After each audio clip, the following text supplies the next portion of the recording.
दोस्तों, हमारी पृथ्वी के करीब 70% हिस्से पर समुद्र है और पृथ्वी पर जितने भी प्रकार के जीव जंतु हैं उनमें से 90% जीव समुद्री जीव हैं। मतलब वह समुद्र में रहते हैं और मानव सहित सिर्फ 10% जीव ही धरती पर वास करते हैं। समुद्र बेहद रहस्यमयी होते हैं। इंसान ने आज तक सिर्फ 5% समुद्र की खोज की है। समुद्र का 95% अभी भी हमारे लिए अनजान है। कुछ वैज्ञानिकों का तो यहाँ तक मानना है कि हम चांद के बारे में ज़्यादा और समुद्र के बारे में कम जानते हैं। तो दोस्तों, आज मैं आपके लिए 3 ऐसे ही अनसुलझे समुद्री रहस्य लेकर आया हूँ जिन्हें जानकर आप दंग रह जाएंगे। अगर जानकारी पसंद आए तो वीडियो को लाइक करके हमारे इस चैनल को सब्सक्राइब कर लें। तो चलिए दोस्तों, इस वीडियो को शुरू करते हैं। समुद्र में बसा शहर। जापान में योनागुनी के तट पर कुछ ऐसी रचनाएं मिली है जो किसी पुराने शहर का अवशेष लगती है। हालांकि विशेषज्ञों की इस बारे में एक राय नहीं है।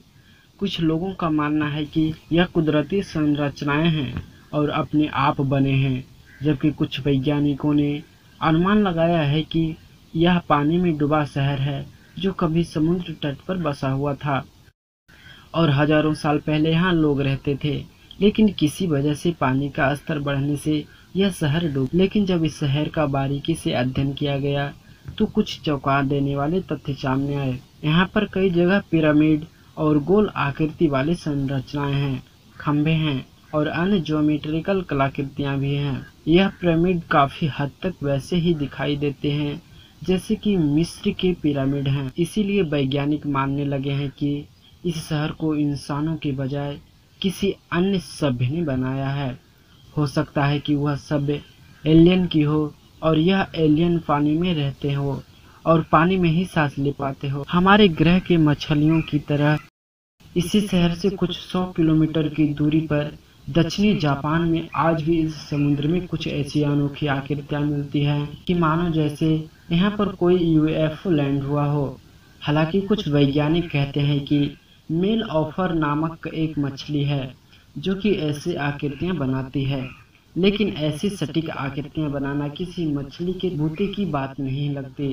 इसीलिए इस बात की संभावना ज्यादा है कि यह आकृतियां किसी यूएफओ की हो सकती है जिसमें बैठकर एलियंस आज भी अपने खोए हुए शहर को देखने आते हैं।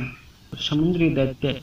सदियों से किस्से कहानियों में और लोक कथाओं में समुद्री जातियों का वर्णन मिलता है।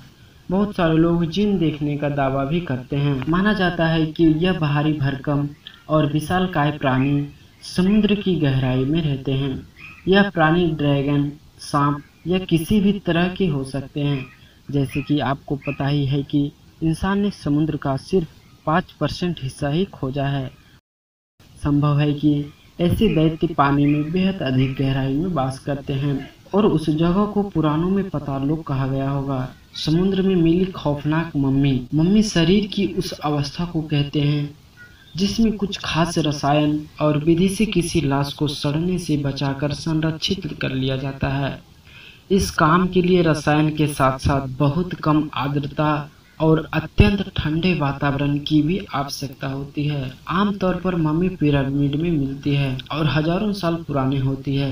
आज तक जितनी भी मम्मी खोजी गई है और उनमें से सबसे पुरानी मम्मी करीब 6000 साल पुरानी रही है। लेकिन समुद्र में मिली मम्मी बेहद अजीब थी। असल में यह घटना दक्षिण फिलीपींस के समुद्र तट की माना जाता है कि कुछ समय पहले फिलीपींस के समुद्र में एक नाव गुजरी। उस नाव में जर्मनी नाविक सवार था। किसी अनजान कारणों से अचानक ही उसी नाव में उस नाविक की मौत हो गई।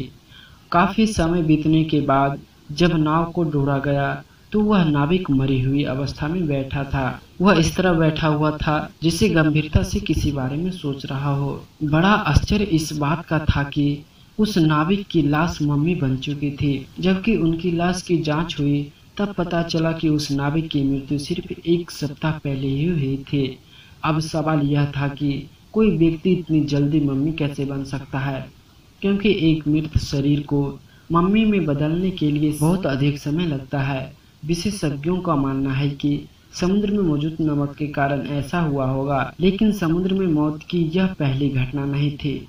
इससे पहले भी ऐसे हादसे होते रहे हैं, लेकिन इस तरह का वाक्य कभी सामने नहीं आया कि मरने वाला कोई शख्स हफ्ते में मम्मी बन गया हो, क्योंकि मम्मी को तैयार होने में हजारों साल लग जाते हैं।